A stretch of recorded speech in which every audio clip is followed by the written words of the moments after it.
Exclusive. నేను మీ దుర్గా. ఏ చాయ్ చటుక్కున తాగరా భాయ్ అంటూ తేనీటిపై పాటలు విన్నాం. చాయ్ వాలా ప్రధాని కావడం, ఆపై చాయ్ పే చర్చతో దేశ ప్రజలను ఆకట్టుకోవడం చూసాం. కానీ ఆ చాయ్ ఇప్పుడు పాకిస్తాన్ కొంప ముంచిందంటే నమ్ముతారా? మీరు అవునన్నా కాదన్నా ఇదే నిజం. పాకిస్తాన్ ఆర్థిక వ్యవస్థ దారుణంగా దిగజారటానికి ప్రధాన కారణాల్లో చాయ్ ఒకటి.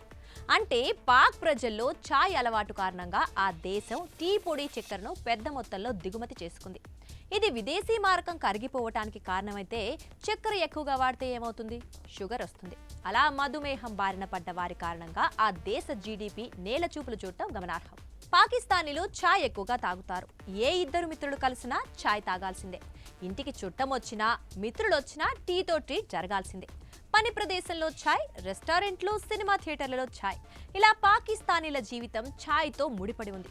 అందుకే $600 మిలియన్ విలువైన టీ పొడి పాక్కు నిత్యం దిగుమతవుతోంది. తేయాకును పండించే వాతావరణం పాక్లో లేకపోవడంతో ఎక్కువగా ఛాయ్ పొడి కోసం దిగుమతులపైనే ఆధారపడి ఉంది.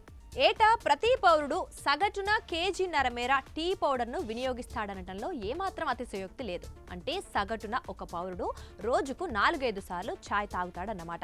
ఈ లెక్కన ప్రతిరోజు సగటున 60 గ్రాముల పంచదారను సేవిస్తున్నారు. పాకిస్తాన్ రికార్డుల ప్రకారం 1.5 మిలియన్ హెక్టార్లలో చెరకు సాగున్న గడిచిన 5 ఏళ్లుగా. అయితే అకాల వర్షాలు లేదంటే కరువు కాటకాలతో దిగుబడి అంతంతగానే ఉంది. కొద్దో గొప్పో సింధు, దాని ఉపనదులు చెరకు రైతులను ఆదుకున్న ఆపరేషన్ సింధు తర్వాత భారత నీటిని నిలిపివేసింది. దీంతో పాకిస్తాన్ ప్రభుత్వం పంచదార కోసం దిగుమతులపై ఆధారపడాల్సిన పరిస్థితులు నెలకొన్నాయి. దీని ఖరీదు $4 బిలియన్ ఉన్నట్లు పాక్ పత్రిక ది డాన్ ఇటీవల ఓ విశ్లేషణను ప్రచురించింది. 2030 కల్లా ఇది $7 బిలియన్ పెరుగుతుందని అంచనా. ఛాయ్తో పాటు మిఠాయిలు, బేకరీ ఉత్పత్తులు, జ్యూస్లు, సోడాల్లో అవసరం. ఏదైనా సంతోషం వచ్చినా, శుభవార్తను విన్నా ఆప్కే మూమే గీ చక్కెర అనటం పాకిస్తానీల ఆనవాయితీ. ఇలా ఏడాదిలో ఒక వ్యక్తి సగటున 25 కిలోల చక్కెరను వినియోగిస్తాడు. ఇందులో సింహభాగం ఛాయ్, స్వీట్లలోనే వాడతారు. పాకిస్తాన్ ప్రభుత్వం వైద్య ఆరోగ్య శాఖకు కేటాయించే బడ్జెట్కు 100 రెట్లు అధికంగా చక్కెర, టీ పొడులపై పౌరులు వెచ్చిస్తుండడం గమనార్హం.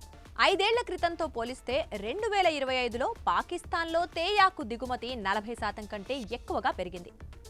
ఇక పాకిస్తాన్లో డయాబెటిక్ రోగులకు కొదవలేదు. గత ఏడాది వీరి సంఖ్య 31.4% మేర పెరిగినట్లు, ఇది ప్రపంచంలోనే వేగవంతమైన పెరుగుదల రేటు అని పాక్ వైద్య ఆరోగ్య శాఖ గణాంకాలు కూడా చెప్తున్నాయి. చక్కెరకు తోడుగా పాక్ ప్రజలు అయితే నెయ్యి లేదంటే డాల్డాను ఎక్కువగా వాడతారు. స్వీట్లతో పాటు బిర్యానీ వంటి వంటకాల్లో వీటి వినియోగం తప్పనిసరి. ఇవన్నీ కొలెస్ట్రాల్, బీపీ, షుగర్ వంటి వ్యాధులకు దారితీస్తాయనే విషయం తెలిసిందే.